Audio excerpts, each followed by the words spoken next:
সুপ্রভাত বন্ধুরা, সবাইকে মহা অষ্টমীর অনেক অনেক শুভেচ্ছা রইল। তো সবাই ভালো থেকো, সুস্থ থেকো। আমিও অনেক ভালো আছি। আর পুজোর দিনগুলোতে তো ভালো থাকতে হবে। বিশেষ করে দেখো আমি রেডি হয়ে ঝটপট রেডি হয়ে যাচ্ছি, তার জন্য তাড়াতাড়ি করে সেরকমভাবে তোমাদের সঙ্গে ভিডিও করতে পারিনি।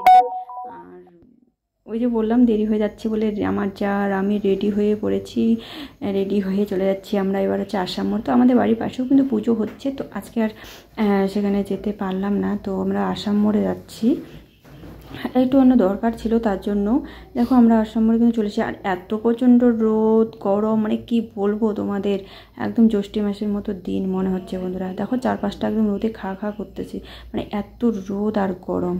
তো চলো আমরা কিন্তু চলে এসেছি মণ্ডপের কাছে। আর এখানে যেহেতু মানে রাস্তার মধ্যে গাড়ি ঘোড়া বেশি চলে, যেন বাচ্চা নিয়ে একটু সাবধান। আর দেখো এখানে এসে অনেকে অঞ্জলি দিচ্ছে, পুজো করতেছে। দেখো সবাই তো আর একসঙ্গে আসে না, যারা যারা আসে একে একে সবাই কিন্তু পুজো করে।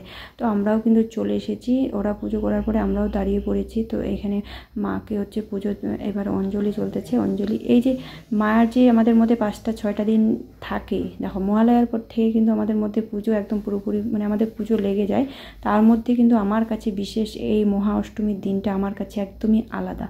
মানে শুধু আমার কাছে না, সবার কাছে এই মহা অষ্টমীর দিনটা যদি অঞ্জলি না দিই, পুজো যদি মাকে না দিই, তাহলে কিন্তু একদম দিনটা মানে পুজোটা অসম্পূর্ণ থেকে যায়। এটা আমার কাছে কিন্তু, আমার কাছে তাই মনে হয়। তো এখানে দেখো আমাদের আসাম মোড়ে প্রথমেই চলে এসেছি আজকে মহা অষ্টমীর দিনে। আর আজকে এত ভিড়, আর আমাদের প্রতি বছর আসাম মোড়ে এখানে ভিড় হয় পুজোর মধ্যে।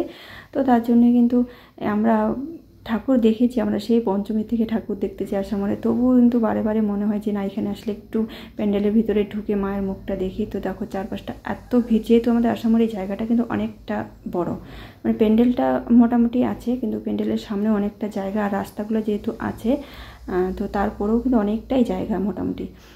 তো এখানে দেখো মায়ের প্যান্ডেলে মানে ভিতরে আমরা ঢুকে পড়েছি, মাকে দর্শন করে আবারও বাইরে বের হয়ে গেছি।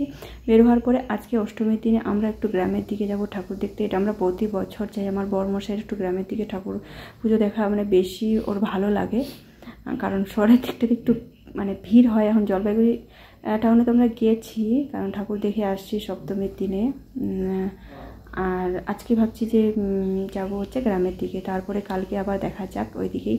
তো এখানে দেখো ভূত পেতনি চিৎকার করে ভয় দেখাচ্ছে সবাইকে। তো আমরাও দাঁড়িয়ে পড়লাম একটু, ক্যামেরায় আমিও পেতনিকে সুন্দর করে উঠিয়ে নিলাম তোমাদের সঙ্গে শেয়ার করব বলে। আর দেখো, আর আমার ছেলে তো প্রচণ্ড ভয় পাচ্ছিল। আর ও যখন ভূতের কার্টুন দেখে এই আওয়াজগুলো হয় তখন কিন্তু ভীষণ ভয় পায়। তো আজকে সামনাসামনি দেখতেছি, আমি বলতেছি দেখ সামনাসামনি পেতনি কিন্তু এরকমই হয়। তো সবাই কিন্তু পেতনিকে সুন্দর করে উঠাচ্ছে, আর পেতনিকেও দেখতেছে দাঁড়িয়ে দাঁড়িয়ে।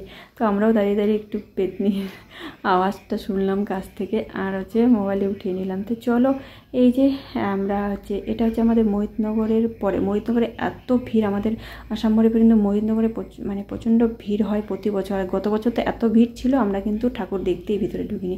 তো এবার ভাবছি ঢুকবো, আজকে না কালকে আসবো। তো এটা কিন্তু মোহিতনগরের পরে, তারপরে হচ্ছে ঠিক আমার মনে নেই কোন জায়গা।